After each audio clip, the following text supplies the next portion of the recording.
have to move. All right, everybody. We are back. This is the book club, of course. I have Gabrielle Union here.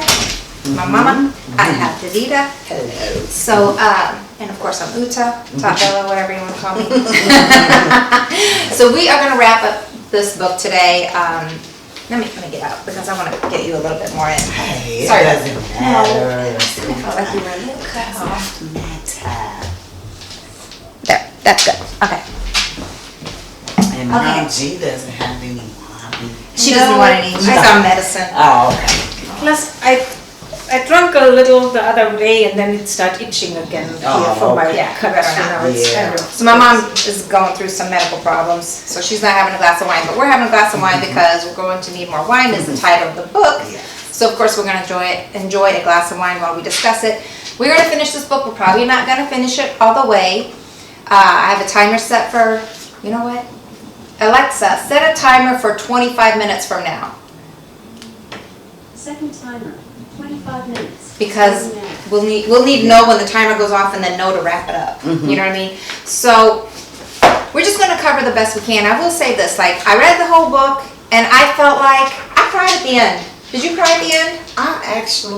I was I'm a still crybaby. reading, I so cried. I thought that it was going to be more. So I'm all like, then when it got to the epilogue, I'm like, that's it. Yeah. I was just so caught up in it. I was just expecting it to continue on, and I'm like, okay, I've at least got about 8 more pages, another chapter. Because you wanted more. Yeah. So I would say this book's really good. Like you kind of get pulled into her little stories. It makes you feel like you really know her. And then at the end, she gets real deep and really like lets you know about some friendships that she's had. I love how she does it. She's super private, but letting you know something personal. She's not going, you know what I'm saying? Like she's not, this is when the funeral was and blah, blah, blah. She's just telling you how she felt about her event, how she experienced it. Did you like that too, Mom? Yeah. And I like how it said in here, you know, our life is just our stories. And then her friend, so we're just going to skip to the very end because we may not get to this. And then we're going to go back to code 261 because that's important too. At the very end, it tells a story about her and a friend, and that friend passed away from breast cancer. Yes. And this is what happened. Her friend got a diagnosis and she was afraid. So she did not follow up with that. Then when she did get around to following up with that, she had stage 4 metastatic cancer. There was nothing they can do. She fought that for about 5 years and then she passed away. But this is what her friend told her pretty much on her deathbed. Would you say that's what the title? Yeah, on her deathbed. She said, just don't be afraid of things. Don't let fear stop you from doing things. And I thought that was so cool because look at all these stories in Nikki's life. Because her nickname's Nikki, so we'll call her Nikki. There's so many stories where she was afraid, but she just kept going and trying. Yeah, and I thought that was really cool because it tied in with all her stories. That phrase at the end.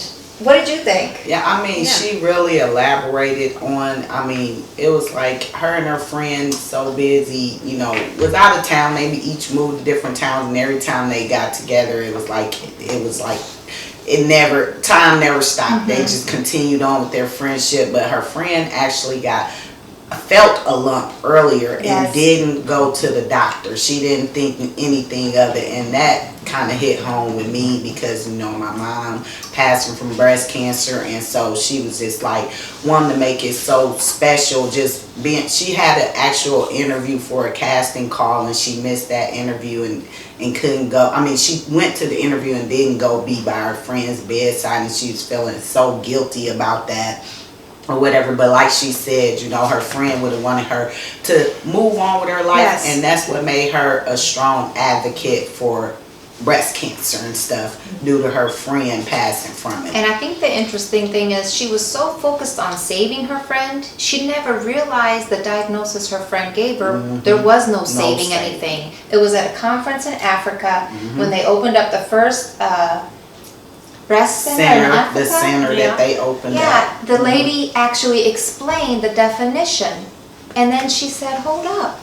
That's what she told me she had. How can I be advocating for her, wanting people to get a checkup, to be concerned about their health, and I never never even checked this word. I'm still thinking I'm gonna save her with my Yes, paycheck. yes. You know what I'm saying? It's like, how much can't- money? Yeah. How much we gonna do this? We're gonna fight it, and it was already to the point of no return. And it's not even funny, but it's just funny how we get involved with things before we understand things. It's like, I just use me as an example, and this is a minor example. It's like me going to get an oil change at the Toyota dealership and coming home with a new car. Not very smart. I do that twice. Oil change, new car. I'm like, dang, I had to pay for the oil change too. But I mean, it's like, we do things, we get so involved in things, and then we're like, oh, I only really knew half the information. Not that, there's anything wrong with it, but that kind of happens a lot in life. Yes, it does. Something else takes more precedence over what you're going through, and you focusing on that, and something else gets left to the side that might be more important. So there's two things I want to cover before we get out of her. So first I want to cover the code 261, and then I want to cover the part where she talks about her stepsons and the cousin that they adopted, and how she has these talks with them about safety and recognizing that you're in a community that's not made of people that look like you. Yes. So is there something that you want to cover? Because we only have 30 minutes and I don't want to skip I'm something. going to follow your lead. Is there something that you wanted to cover out of the book? I think if we cover those two things, Those we should be were good. the two main things at the end, towards the end of what you stated. So we're just going to cover that. Every story in here is very interesting. I felt like I fell in love with her. I'm like, oh, it's so endearing. Like, I love reading about this. I love how honest she was. I love that even though it was scary to put stories about yourself out there, because it's not just stories about yourself, it's stories about people in your life. You never know how they're going to feel, but at some point you just have to not care what everybody feels about the part of life that you're experiencing. Yes. You still have to, if you felt like you want to share it, because I really enjoyed, this book was great for me. It's eye-opening. Yeah, I loved it. Touched on topics and stuff that usually might be a little difficult to speak about, but it touched on topics, and she made you feel that she's been there before, and she made you feel understood just from her writing and stuff. And so we're going to go to page 91, and it's called Code 261. So if you've never read this book, in this book she shares an incident that happened to her. I don't even know if incident's the right. It's actually a life-changing event happened to her. Is that a better word? Yes. I mean, incident seems so weird. Yeah. So she got raped, and this story tells about her experience. Now, not only does she always advocate for people, to take care of their health and to be proactive, she always also advocates for women's, a lot of early, what was the center called? It was, those birthing, those centers. You know what I'm trying to say? I can't really. Oh my gosh, I can't even think of the word. Out what you're talking about, but I know what you're talking about. She advocates for a lot of early childhood. Is that what it's called? Early childhood prevention, or clinics? Childhood. Yeah. I don't know how to even word it, but if you can think of it, just tell us, and we're fine. We're just at a loss for words sometimes. But it's a clinic type setting that takes care of people having children, people that may be choosing not to have children, young families needing checkups and medical care. What they call it right now is called parent planning? Parent planning. Okay, that's it. Parent planning. It is called parent. That's exactly the word I was looking for. It's called parent planning. So she really, those are the things that she's is that the right word? Advocate for? Mm-hmm. Those are her main things, and because it's easier to advocate for something that you can personally relate to, because then you can be more passionate about it. So this all happened at a Payless store, and the person that ended up hurting her was a person that used to work at a Payless store, that had been robbing other Payless stores, that was caught on video, so they knew it was that person. They knew all the information, how to obtain this person and warn people about him, but Payless didn't do that. Payless neglected to tell other Payless stores that this was going on, because he was only hitting Payless stores. So out of that, at the end, there was a lawsuit that became of that too, because her father felt like he They wanted didn't to have pursue right on every security. level because they violated him. Yes. Wasn't that kind of like how he was feeling? Yes, because they could have gave detailed His instructions baby, to the yeah. store employees. They could have at least alerted the store employees that there was a rash of robberies going on with the Payless stores and stuff, but they didn't put any kind of procedures in place Nothing. for them to know what to do in case it was robbed, since it was a rash of it. So, shame on them. And then, by the grace of God, it just happened to Nikki in an environment where she said it was like a textbook. It was like a textbook response.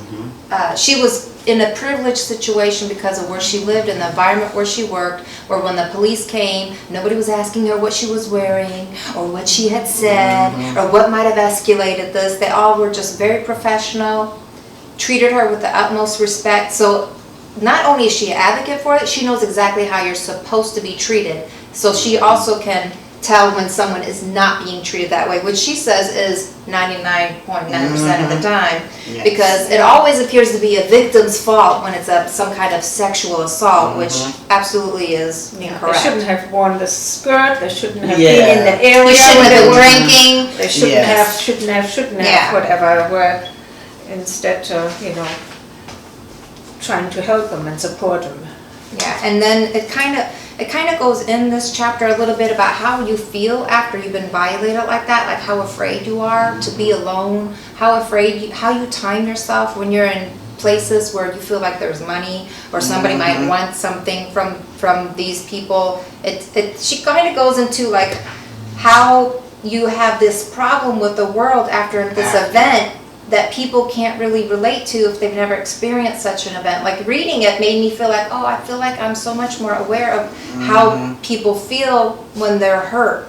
It's in that made manner. her notice her surroundings. She Yes. couldn't sit with her back to the door in restaurants. She was timing And she would have these everything panic attacks, perfectly. remember? Yeah, real bad anxiety attacks. She would like time herself in the bank and stuff. It was like everything was timed so she can get in, get out, and get to safety or whatever. Like her whole world was changed. She had overall fear every day about that. And that's why I traumatic wanted to experience. talk about that last chapter before we talked about this chapter, because I feel like it directly relates. Why would she end the book with this quote of, "Don't let fear stop you in life," when she has all this fear herself? And she Don't you did, think? And she did everything that Yeah. she wanted to do. She didn't let fear stop her. That's for sure. And her dad goes to every parole There you go. hearing. So he makes sure he stays in his 33 years. So, Snooki made me promise to tell you not to act out of fear. I can only add that you can be scared to death, as I've been while sharing these stories with you. Do the things you need to do anyway. Take care of yourself. That was the very last paragraph of the book, and that's why I wanted to read it to you, because we just kind of talked about it. I never read it to you. But there's other things in that last chapter that relate to fear too. Yes. This was just the promise she made to her friend, and I wanted to talk about that last chapter before this chapter, because I think even though she had many fears in her life, this had to be the hardest Yes. fear, don't you Most think? definitely. I don't And- know if I could take that, and she handled it. And then she ended up in one of these chapters getting a life coach. Yes. Remember that? That's pretty good too. Therapist, life Yes. coach. But she received, so she went to an event where Oprah Winfrey was, I think it was for Essence magazine. I think it was. I want to say it's like in New Orleans. Isn't that where that always is? Essence. And she said this speech. And the speech actually was her opening up, being real for the very first time. But what people don't understand, just because you're opening up for the very first time doesn't mean you're changing your life for the first time. Yes. You're just deciding To at share this it moment in with life to be someone. honest and to not hold back. And that speech kind of was talking about, I'm that girl that talks about people behind their back. I feel good when I hurt you. I know this is wrong. I know we should lift each other up. I don't know what's going on with society. I don't even know why I'm the way I am. I'm not even, this is totally paraphrased. Please do not But think these that are quotes. speech But it was something moving. like that, Yeah, right? She's touching on the important aspects of it. It was real good. And Oprah even reached out to her and was like, oh, whenever you do this and that. And she was like, no, I'm not ready to like even talk about that. Like, I was just trying to keep it real with a bunch of women and let people know that I'm flawed just like everybody else. Because I felt like I wanted to have a real conversation, which is so weird because I bet you a lot of people in Hollywood or in environments, maybe even upper management or I don't know, whatever, like some CEOs, they probably feel like they're always putting on a facade. Putting on a facade, you can't know, be themselves. Yeah, or maybe even if you're on a board in a church or, you know, or something like where you always feel like you have to behave a certain way, like that if you're one of those people, and I'm not calling you out, but there's many people like that out there, this book can really help you to deal with some stuff too, you know? So that's what I like about the book, because it starts with her young age, teenage years, the struggles you have there, this life where she starts college, she has this life-changing event.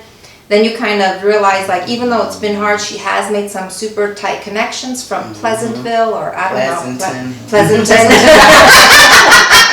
You know, and then it lets you know about her family dynamic, about the things that her father did that she wanted to share, about the way that her sister protected her all her life, her mom, how she inspired her, and then it kind of lets us into her life when she met Dwayne, when she got this life coach, and I like how it is, because I always feel like you're never really ready to fall in love till you love yourself. And wasn't it a great thing that she had this life coach and she started figuring out how to love herself?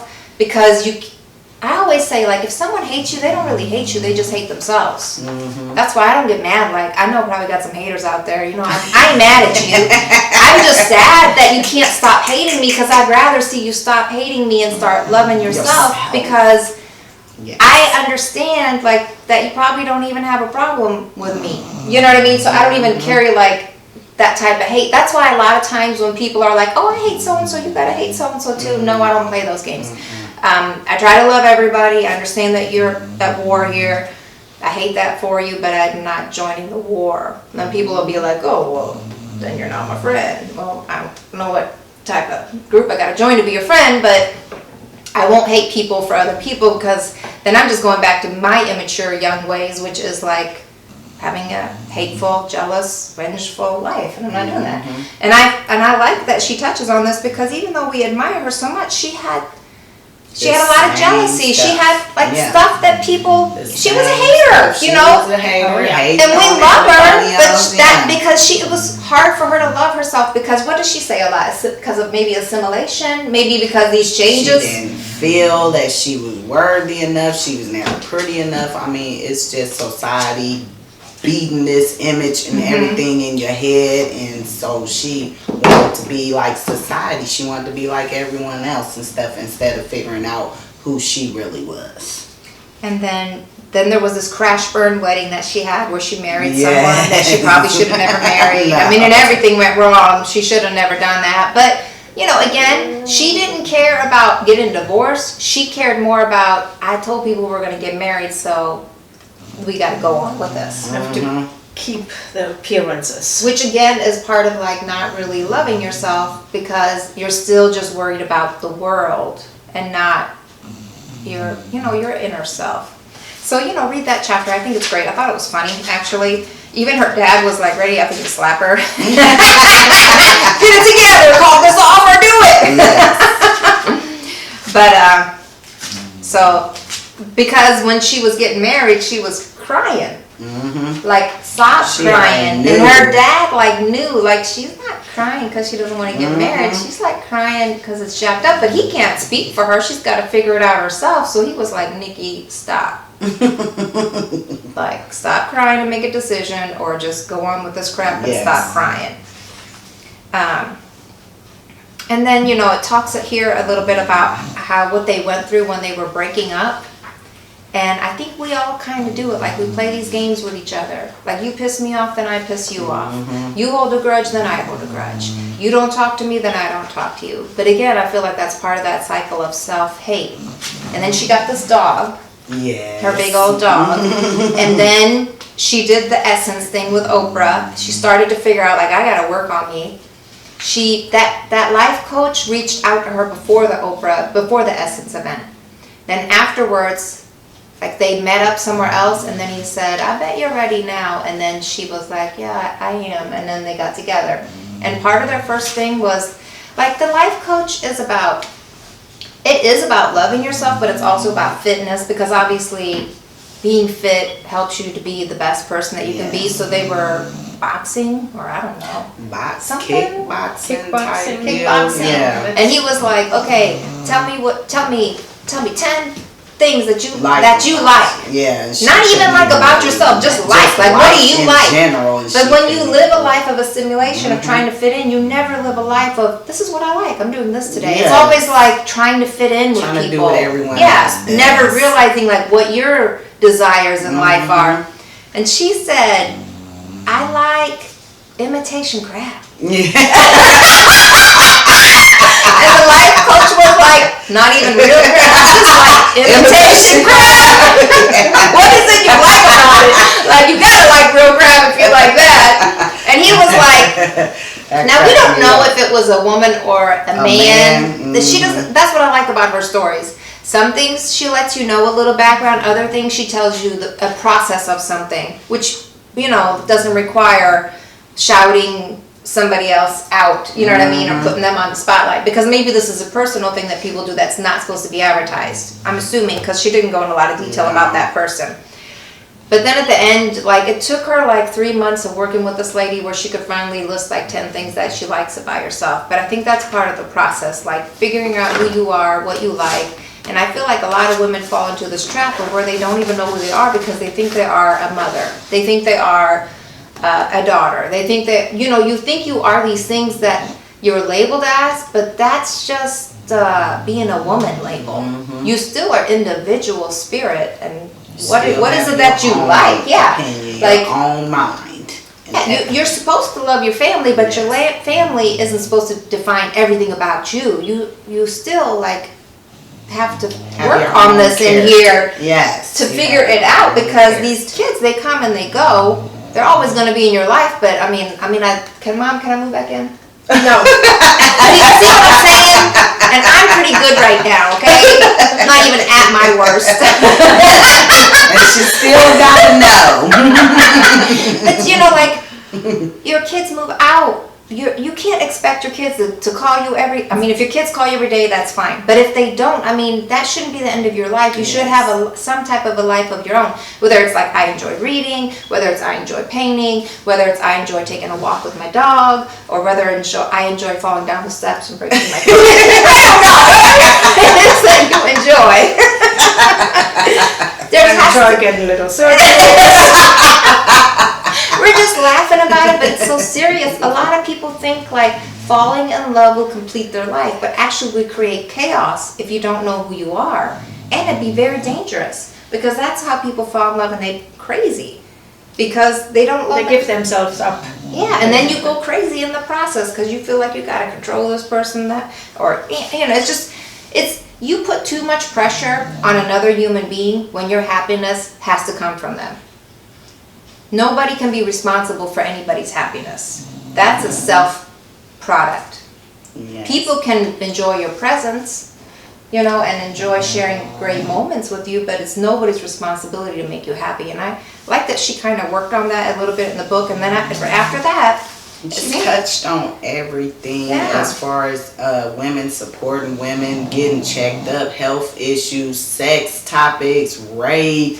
I mean, just having it all and not having nothing. She touched on pretty much every topic, but I just wanted to get this little thing I highlighted. I love this about the book. She said, the more that women mentor women, the stronger our answer is to the old boys network that we've been left out of. We can't afford to leave any woman behind. We need every woman on the front lines lifting each other up for the good of all of us and the women who come behind us. Nice. I mean, you teaching the generation behind you. Shouldn't lead with all that negativity. Yes. Uplift each 191. other. I love that. Yeah. So I definitely wanted to get that out there. Yes. And I mean, and It's just in the chapter where she was told to kind of, a younger actress came up and wanted her to mentor her, and she kind of felt that old tinge of jealousy because they were calling her Gabrielle 2.0, the new Gabrielle, because she could sing and dance. And that must be she so kind of hard. felt like, should I mentor her and help her be better than me? You know what I'm plus saying? I can't dance. So, you know, when she said that in the book, that really touched me because it's true. To this day, we need to uplift each other. And unfortunately, what always happens at our jobs and in our professions, they ask us to train the people that are going to be above us. Yes. They just got out of college. They don't know what they're doing. We've been with the company for 20 years. It's going to happen. So find your joy outside of work too, because those people are going to drive you crazy. Yes, exactly. If you have a job that you love, and I think I do have a job that I love, but I've stepped into a position in my job that I love. At some point, I actually hated my job. You know what I'm saying? But, you know, just remember, like, you need more than your family and your job. You need something more. You need to get to know yourself, or growing older is going to be really hard for you. Yes. And then there's also a point in here, which, you know, our first book was Michelle Obama, and she talks about her infertility. Gabrielle Union, Nikki, talks about it here too. And I love how she talks about it, because she says, don't ask me these questions unless you're willing to ask Dwayne why his sperm count might be low, or why he can't have a baby. Like, why is it, Alexa, stop the alarm. She kind of points out like how infertility is always pushed on a woman. Blame the woman. Like, because we carry the child doesn't mean it's a one-road relationship. Yeah, exactly. I mean, two women can't have a kid. Hello, there's a man involved. Goodness sakes, I was like, yes. And that, you know, so she talks a little bit about that. We only got a couple minutes. Yes. And then it talks about her being a stepmom. So they live in a very nice neighborhood. Obviously, it's a majority of white people. They have their own private security. Everybody's got their security. She's constantly having these conversations with the kids about, you know, you are likely to get pulled over. You are likely to be questions. What are you gonna say? Like, she's telling the kids, tell people you're Dwayne's kids, number one, because they're gonna leave you alone, because they know that there's a publicity thing gonna be involved with it. He's just saying, tell them your name, be nice, don't be aggressive. You know, like, they're going through these things because it's during that time when the two young the boy got shot with a candy bar. Wasn't he one of those kids in Florida? He was in the convenience bar. He had a candy bar. They turned around and said it was a gun. Yeah. You know, and she's like, always have your hands out. Don't, you know, like, it just breaks your heart to hear her talk to the babies like this, because it's a reality. So I think that chapter is really good too. You know, we don't really talk about it enough, but it's hard for young black men out here. And then it kind of goes into how she got proposed, and I'm not even gonna spoil it for you guys. Like, read this book. Like, it's super cute. You know, it was a family proposal. Like, read that. Yes. Then it kind of talks about like big bank, little bank, about how she's never been in a position where she's the little bank, because obviously her husband makes more cash than her. You know what I mean? And it's just like things in her life that have changed and how things are. And I almost feel like she's got a lot of like man views already in her, because I think she was so close to her dad, so some things just make sense to her where other people would be like, no, I don't really get that. But the book is great. It really is. We only have 30 minutes. This book's awesome. Is there something you want to say, Mom? No. Is there something that you want to add, Davida? No, I added my part, but it is a really good book. I mean, it's a good book to probably read with a younger daughter, or pass it on. Even sixth grade, maybe. I plan on passing this on to a freshman little girl, and I hope that she reads. I said, you have any questions, call me. If you want to talk about any chapter, call me. So hopefully this will get through to a couple of kids that can't ask the questions that need to be asked. You got something, Mom? I think that was sad when she compares the boys to dogs. That a dog is safer than the black boy, you know, walking home that's kind of. And even with her, like she thinks about, oh, I'm running in the park, I got my hoodie on, I have this dark skin. Maybe if I put on mittens, they think they'll know I'm not a gangster. Or it's just horrible, like that this is still the culture. So it's just, but it is a reality, and I love that she's talking about it because people don't really want to talk about that. But you got to talk about it so that it goes away. So my mom has already kind of dug into this book, so I'm going to let her introduce our next book. Oh, it's another very honest book. You learn about dysfunctional families. So really, 90% of the people can compare